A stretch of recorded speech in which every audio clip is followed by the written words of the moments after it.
আমরা ২ দিন ধরে বাংলাদেশে কিছু ভাষাপ্রেমী কিছু লোকজনকে দেখছি, বাংলা ভাষাপ্রেমী, যারা বাংলা ছাড়া আর কোনো কিছু বুঝে না। বাংলার জন্য তারা জীবন দিয়ে দিতে চায়। প্রায় ৩০ লাখ মানুষ জীবন দিয়েছিল, ২ লাখ মা বোন এই ভাষার জন্য জীবন দিয়েছিল। শুনেন বক্তব্য। ৫২ সালে পাকিস্তানি বাহিনীর সাথে যুদ্ধ করে তার উর্দুকে বাংলা ভাষা চাপিয়ে দেওয়ার জন্য আন্দোলন করছে, কিন্তু বাঙালি সে দমে থাকেনি। বাঙালি সেই উর্দু ভাষার উপর তারা বাংলাকে রাষ্ট্রভাষা করার জন্য যুদ্ধ করছে। ৩০ লক্ষ মা বোনের রক্তের বিনিময়ে আজকে আমরা এই বাংলা ভাষা অর্জন করেছি। I feel very proud. একটা বাংলাদেশি হয়ে I feel very proud.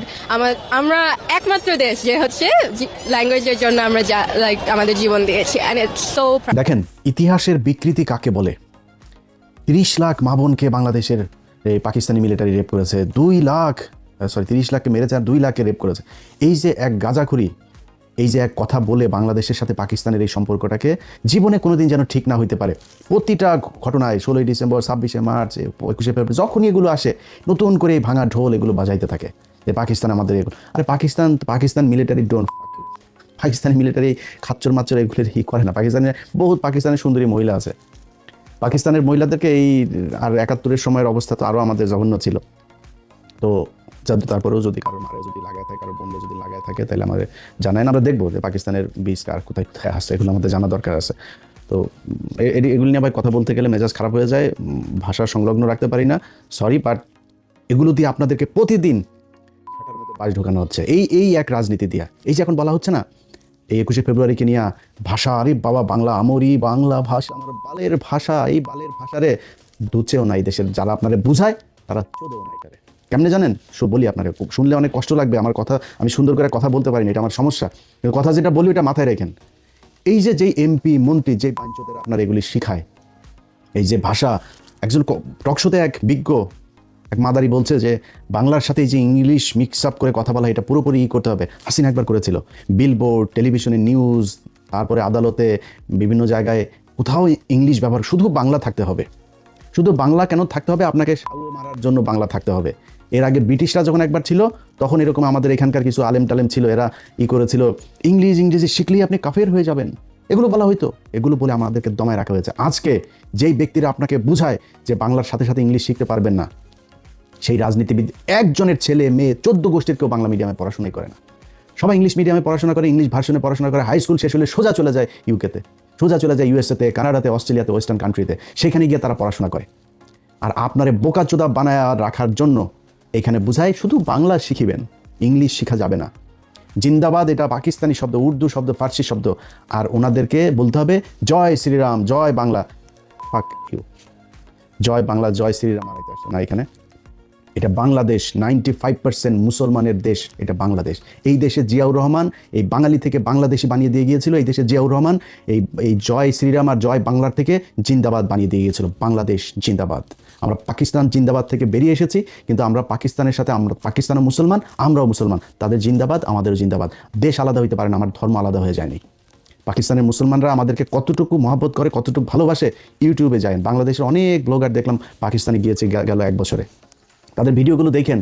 পাকিস্তানের একটা মানুষ যখন শুনে আপনি বাংলাদেশ থেকে গিয়েছেন, জড়ায় ধরে, খাবারের বিল নেয় না, গাড়ির বিল নেয় না। ওইখানে যে পাঠাও উবারের মতো আপনার রাইড শেয়ার মোটরসাইকেল আছে, মোটরসাইকেলে শুনছে যে সে বাংলাদেশ থেকে গিয়েছেন, ভাড়া নেয় নাই, দেখেন ইউটিউবে। আর সেই পাকিস্তানের মানুষের সাথে আমাদের দ্বন্দ্ব বাঁধিয়ে রাখা হয়েছে। আজকে বাংলাদেশে যদি ইন্ডিয়ার সাথে যুদ্ধ বাঁধে, সবার আগে এই পাকিস্তান আপনার পাশে এসে দাঁড়াবে। ভাই ভুলা যান পাকিস্তান কী করবে না করবে, পাকিস্তানের সাথে আমার কী সম্পর্ক, সব ভুলা যান, আমার দরকার নেই। কিন্তু আপনি পাকিস্তানের সাথে এই সম্পর্কের এই যে কৃত্রিমভাবে তৈরি করে এটার মাধ্যমে যখন আপনি ভারতের সাথে সম্পর্ক ভালো করার জন্য চেষ্টা চালাবেন, তখন আপনার এই দেশকে সারা জীবন, আপনার মৃত্যু পর্যন্ত এটাই গোলামী রাজ্য হিসেবে আপনি করে। আজকে আজাদি শুনলেও তাদের কষ্ট লাগে। আর ওটা আজাদি মানে এটা কি? আমি আজাদি চাবো না, আজাদির শব্দটা শুনে তাদের কষ্ট হইতেছে। ইনকিলাব জিন্দাবাদ। এই জিন্দাবাদ বাংলাদেশে যতদিন থাকবে ততদিন বাংলাদেশ থাকবে, এবং যতদিন এই জিন্দাবাদ বিএনপির সাথে থাকবে ততদিন বিএনপি বাংলাদেশে থাকবে, তারপরে বিএনপি থাকবে না। কেন থাকবে না জানেন? আপনি যেদিন বাংলাদেশি থেকে বাঙালি হবেন, পশ্চিমবঙ্গ, ওয়েস্ট বেঙ্গল আর ইস্ট বেঙ্গল হয়ে যাবে, এবং ওই বাঙালি আর আমার মধ্যে কোনো পার্থক্য থাকবে না। যেই কালচার ঢুকানোর জন্যই আপনাকে এই যে পয়লা বৈশাখ করানো হয়, এই পয়লা বৈশাখে পেঁচা পুচা যা আছে সব তাদের দেবদেবীর আপনার প্রতীক, এগুলোকে আপনাকে দিয়ে পূজা করানো হয়। আমার ছোটোবেলা থেকে গরুর রচনা শেখানো হয়েছে। আমি কোরআন শরীফ শেখার আগে আমার দেশের মানুষকে গরুর রচনা শিখতে হয়েছে। পৃথিবীর এই বাংলাদেশের মানুষ অন্তত সব দেশে থাকেন, একজন মানুষ আমার এই ভিডিও যত হাজার লক্ষ মানুষ দেখবেন, একজন মানুষ বলবেন আপনি পৃথিবীর কোনো দেশে যায় তারপরে দেখেছেন যে গরুর রচনা পড়ানো হয় ছোট বাচ্চাদের। আমারে কোনো কিছু না বললেও আগে গরুর রচনাটা পড়তেই হবে। পাটের রচনা ছিল, অনেক রচনা ছিল, আপনারা আগে গরুর রচনায় শিখতে হবে এবং এইটা মোস্ট আপনার মানে একটা থাকতো, পসিবিলিটি থাকতো, এটা আপনার এক্সামে আসবেই।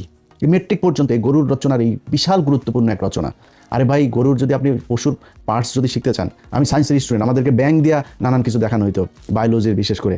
তো আপনি যদি মানে যদি ওই কারণে পশুর সায়েন্সের কারণে যদি পশু দিতে ব্যাঙ শিখেন, ব্যাঙের অঙ্গ প্রত্যঙ্গ কী কোথায়, তো গরু কোত্থেকে আসলো, এইটা আপনার মাথায় নিতে হবে যে আমাদেরকে সূক্ষ্মভাবে এইভাবে এই পূজা করানোর জন্য এগুলো করা হয়েছে। এবং বিএনপি যদি মনে করে আজকে তারা এই যে জামাত আওয়ামী লীগের বিভিন্ন জায়গায় অফিস টফিস খুলে দিচ্ছে, তারা যদি মনে করে জামাতের চাইতে বেটার অপোজিশন হচ্ছে কি আওয়ামী লীগ, তারা তাদেরকে নিয়ে আসতে পারে। এবং এইভাবেই যদি বিএনপি নিজেদেরকে বাংলাদেশি থেকে বাঙালি, জিন্দাবাদ থেকে জয় বাংলায় নিয়ে যেতে চায়, তাইলে বাংলাদেশে বিএনপি বলে কোনো দল দরকার হবে না। মানে একই জায়গার মধ্যে আপনি দুইটা একই same product, same quality, same দাম, দুইটা দোকান যদি থাকে, তো কেউ দুই দোকানে যাবে নাকি? একটাতেই যাবে। আমার একটা আছে, ওইটাতে যাওয়া দরকার, নতুন আরেকটা দোকান দরকার কি? আওয়ামী লীগ তো জয় বাংলার জন্য আছে, আওয়ামী লীগ জয় শ্রীরামের জন্য আছে, আওয়ামী লীগ এই বাঙালির জন্য আছে, আপনার দরকার নাই তো। এখন আপনি যদি মনে করেন এখন একটু পজিশন ভালো না, আপনি মনে করছেন এই চারিদিকে সব আপনার প্রশাসন, আপনার মিডিয়া, আপনার ইন্ডিয়া, আপনার সব হামারা, এটা যে মনে করেন না, এই দিন থাকবে না আপনার। আপনি সময় দেন, ইন্ডিয়া কখনোই তার সবচেয়ে বেস্ট চয়েস হচ্ছে আওয়ামী লীগ, আপনি সেকেন্ড চয়েস। বিএনপি বাংলাদেশে ইন্ডিয়ার জন্য সেকেন্ড চয়েস, তারা ফার্স্ট চয়েস রেখে কখনোই সেকেন্ড চয়েস আসবে না। সো তারা 2 দিন পরে সামনে নির্বাচনে যখন আপনি আওয়ামী লীগকে রাজনীতি করার সুযোগ দিবেন, জামাত ইসলামের এই পলিসিও মাথায় আছে, তারা যদি পরিস্থিতি খুব খারাপ, তারা রাজনীতি করবে না। আমি এটা জামাতের মানে কেন্দ্রীয় কোনো পলিসি না, আমি জামাতের কেউ না, যেহেতু আমি তাদের কোনো একজনের সাথে কথাও ছিল, মানে উনি বলছিলেন যে ভাই আমাদের বেশি চাপাচাপি করলে আমরা পলিটিক্স বাদ দিয়ে দিব, আমাদের মানুষ তৈরি করার দরকার, আমরা মানুষ তৈরি করবো, 10 বছর 20 বছর 25 বছর পরে দেখা যাবে কি হয়। যদি সরে যায়, আপনি আওয়ামী লীগকে নিয়ে রাজনীতি করবেন, আপনি মনে করছেন যে ও আমরা তো এখন উপরে আছি, আওয়ামী লীগ আমাদের পিছনে এসে চামচার মতো ঘুরবে। শুনেন ভাই, সরাসরি একটা কথা বলি, একটা এলাকায় 2 শ্রেণীর বাটপার আছে, একটা দুর্নীতিবাজ বাটপার, এই চোর সেচ্চোর আছে দুইটা, একটা আওয়ামী লীগের আর একটা বিএনপির চোর সেচ্চোর বাটপার, এগুলো সব এদের মানে দুর্নীতি করে চুরি করেই তাদের চলার ইচ্ছা, এই জন্যই তারা রাজনীতি করে, রাগ ঢাক রাখার কিছু নাই। কিন্তু তাদের টার্গেট হলো কি, তারা খুব ভদ্রভাবে থাকে, একটু ভদ্র কিসিমের, অসহায় কিসিমের এই চোর বাটপারগুলি হলো বিএনপি করে। আর আওয়ামী লীগেরগুলো হলো দুর্ধর্ষ, তারা খুব ক্রুয়েল হয়, খুব হিংস্র হয়, এই টাইপের চোর বাটপারগুলো আওয়ামী লীগ করে। আপনি তারে প্যারালালি চলতে দিবেন, আর আপনার পিছনে সে চলবে, এই ক্ষমতা আপনারও নাই, এই মিডিয়াও সেদিন থাকবে না আপনার পক্ষে, এই ইন্ডিয়াও থাকবে না, প্রশাসনও থাকবে না। সো খুব কেয়ারফুলি আপনাকে আওয়ামী লীগকে হ্যান্ডেল করতে হবে। এখন এই কারণে বললাম যে যেদিন বিএনপি জিন্দাবাদ থেকে বের হয়ে যেতে চাবে, যেদিন বাঙালি হয়ে যেতে চাবে, সেদিন বাংলাদেশে বিএনপির আর দরকার হবে না, ওই দিন মানুষ আওয়ামী লীগই বেটার হবে। এবং আওয়ামী লীগ সেটা কেমনে করতে হয় এটা খুব ভালো করে জানে, পোড়ায়া জ্বালায়া কী করা লাগে সব কিছু জানে তারা। সো ভাই, যেই জন্য এত কিছু বললাম, যে এই যে 71-এর ভাষা আন্দোলন আর এই যে 71-এর মুক্তিযুদ্ধ আর 21-এর ভাষা আন্দোলন, এগুলো আপনার মাথার মধ্যে এত মিথ্যা, এত ইতিহাস বিকৃত করে আপনাকে ঢুকানো হয়েছে, এটা ঢুকায়ে পাকিস্তানের সাথে বিরোধ তৈরি করা আর ভারতের সাথে বন্ধুত্ব তৈরি করে তারপর আপনাকে সেটা মারার জন্য এগুলো করা হয়।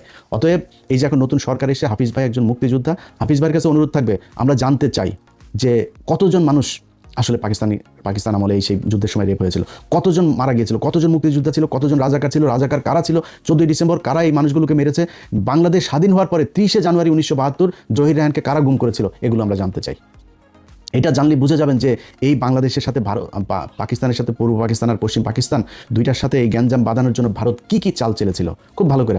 আর এই যে আপনার মানুষজন ইতিহাস এগুলো বলে না যায় না, শুই না ভাই, আপনার কাছে অনুরোধ একটু শুই নেন, নিজের প্রশ্ন করেন যে যদি অনেকে বলে যে 30,000 মানুষ বা 3 লাখ মানুষ মারা গিয়েছিল, ভাই 3 লাখ মানুষ যদি মারা যায় থাকে, তারপরে আপনার গ্রামে অন্তত 5 জন মানুষ মারা যাওয়ার কথা। আপনি আমার দেন তো 3 লাখ মানুষ কোথায় পাকিস্তানিরা মেরেছে, কোন বাংলাদেশিকে পাকিস্তানি, কোন মুসলমানকে পাকিস্তানি মিলিটারি মেরেছে, একটাও দেখাইতে পারবে না।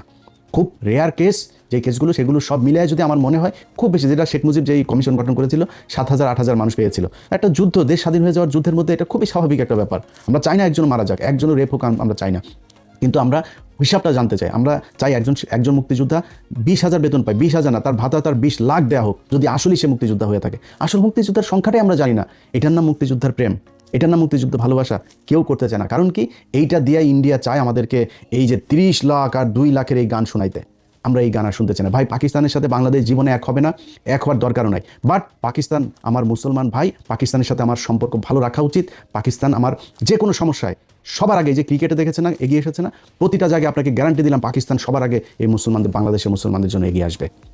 অতএব পাকিস্তানের সাথে আমার নিজের স্বার্থেই সম্পর্ক ভালো রাখতে হবে। পাকিস্তানের ভাই আমার দরকার না, আমার এমন কোনো ভাল নাই যে পাকিস্তান আমার কাছ থেকে নেবে। পাকিস্তানের নিউক্লিয়ার আছে, পাকিস্তানের অস্ত্র আছে, পাকিস্তান নিজে ফ্যান বানায়, মোটরসাইকেল বানায়, ইলেকট্রিক পণ্য বানায়, তার আন্তর্জাতিক মানের হসপিটাল সব আছে তার, সে আমার এখানে কেন আসবে?